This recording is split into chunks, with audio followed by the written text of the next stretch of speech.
Chapter 24, Klan. The next day, Jimmy Trotter told Miss Trotter he was hopping over the creek to watch more of Apollo 11. "I'll be back in the morning for milking. I'm gone." "I'm gone," Bonetta and Fern marked. "Go on then," Miss Trotter called after them. "If you call that gone." Bonetta wanted to ride Jimmy Trotter's bike, and he said, It's yours while it's here. Ride it all you want." "Hear that?" Bonetta said to me. "Just don't go too far ahead of us," I told her. "Hear that? And walk it over the bridge, Vonetta. Walk it." Vonetta sucked her teeth and ran to get the bike. "She'd better run."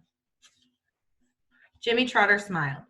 He thought it was funny the way Vonetta and I fussed with each other, but then he was used to it, seeing how Miss Trotter and Ma Charles kept up their sniping from the Trotter side of the creek to the Charles side. Ma Charles was delighted to have Jimmy Trotter in the house, whether he was dropping off milk bottles or bringing one of Miss Trotter's remedies that Ma Charles had no intention of trying. I could see the personal victory swell up in her whenever she had her sister's great-grandson under her roof, at her table or in front of her television. "Make sure you feed him well, daughter," she said to Big Ma. "Send him back over the creek with some meat on his bones." She shook her head in make-believe sorrow. "Poor Miss Trotter, so fragile she can't lift a pot." Jimmy Trotter laughed and said, "Great Granny feeds me just fine." "Now that's how you're supposed to raise them, loyal and respectful," Ma Charles said. "That's right, boy. Don't tell on your old Great Granny." Jimmy Trotter gave her a, "Yes, ma'am." Big Ma set a plate before Jimmy Trotter with the same amount she'd heaped onto Pa's or Uncle Darnell's plate. "Why can't I get that much?" I asked. "I'm trying to grow you into a young lady, not a horse." To that, Fern neighed and Vonetta whined and shot in a greedy gut. Vonetta felt safe at the table, seated out of kicking range, next to her protector, Jimmy Trotter.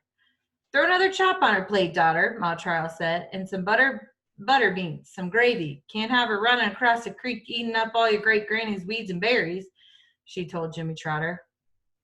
"Go on down now, daughter. A nice big piece. We're doing mighty fine on this side of the creek. Make sure you tell your old granny how well you're fed." "The Lord don't like ugly," Ma told her mother. "Any more'n he likes you celebrating the troubles of others, be they rich or poor." Big Ma had taken a reading to her supermarket gossip news out in the open, and Ma Charles was none too pleased about these churns today. The constant coverage of the space program had taken its toll on Big Ma, and she missed hearing about other news in the world.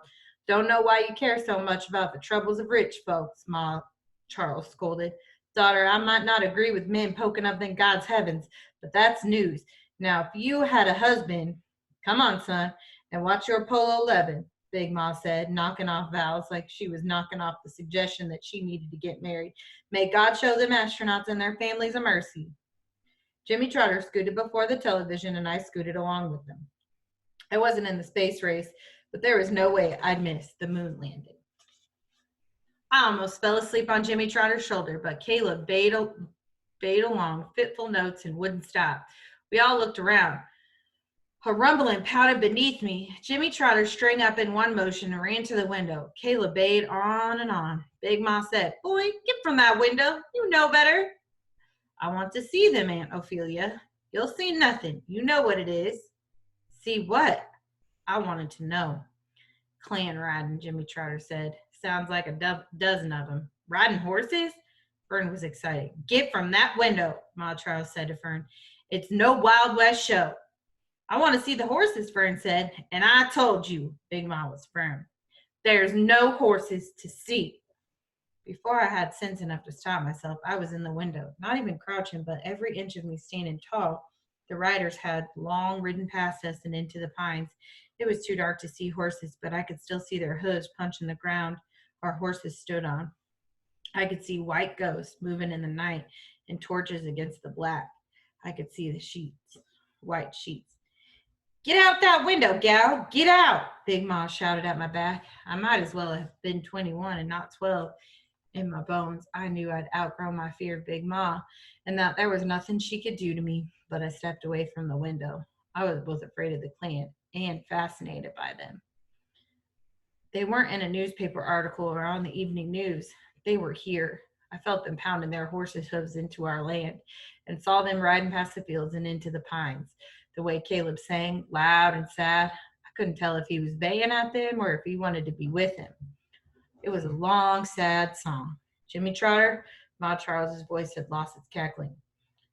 Don't worry about your great granny. None of this is new to her. She knows what to do. She'll be all right. Yes'm.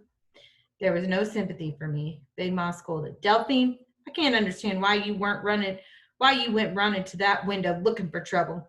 I don't care what kind of power they're shouting about in Oakland and in Brooklyn. You don't know nothing about nothing down here. Besides, Ma Charles said, no secret who's underneath them hoods and sheets. Ma, Big Ma steamed, I'm trying to tell her something to save her life while she's down here. Ma Charles behaved as if she didn't hear, and that in itself was funny, but I didn't dare crack a smile. Just count on all those who have horses in this one cow town. She said, Hoss, with no R. Fern said, 2 cow town, but no one was listening. There's a way to stay alive and a way to be dead, Big Ma said. Your father surely didn't send you down here to be among the dead. He surely didn't, Fern mimicked her. He surely didn't. That's one phone call I don't intend to make to your pa to inform him his child is among the dead, strung up or shot by the KKK. Girl, don't give me cause to make that call. Ma Charles shook her head and said, poor Caleb. Only reason that dog carried on is he sniffed out his little kin when the Klan rode by. He was just barking and pining for his brothers and sisters. That's all. Jimmy Trotter nodded in agreement. It's been years, but Caleb most likely smells them whenever the sheriff drives by. It took a few seconds for me to hear what Ma Charles and Jimmy Trotter were saying as calm as they might say, Mr. Lucas grows pecan trees.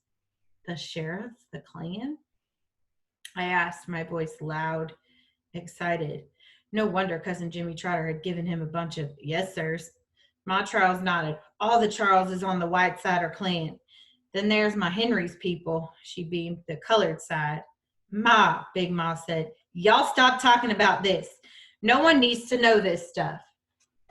It was all still swimming in my head faster than I could really grab hold of it, let alone accept it. Our relatives are KKK? That's not your relative, Big Ma said. Just let it lie. Ma Charles said, if the bloodhound don't let it lie, why should she? That's not lazy dog. That's a sad dog. Miss his kin, calling out for all them pups he'd been nipped at. Then she said thoughtfully, maybe I'll call Davy Lee, see if there's a female for Caleb. You mean have the Klan come over to this house? My head was spinning. My heart was beating fast. This was crazy. Alabama crazy. Ma Charles did me the way she did Big Ma. She went on like she didn't hear how crazy it all sounded. That poor dog needs a wife like you need a husband. A mercy, Lord. Throw me down a mercy, please, Lord. She's going to wake up every Trotter, Charles, and Gaither with this old stuff.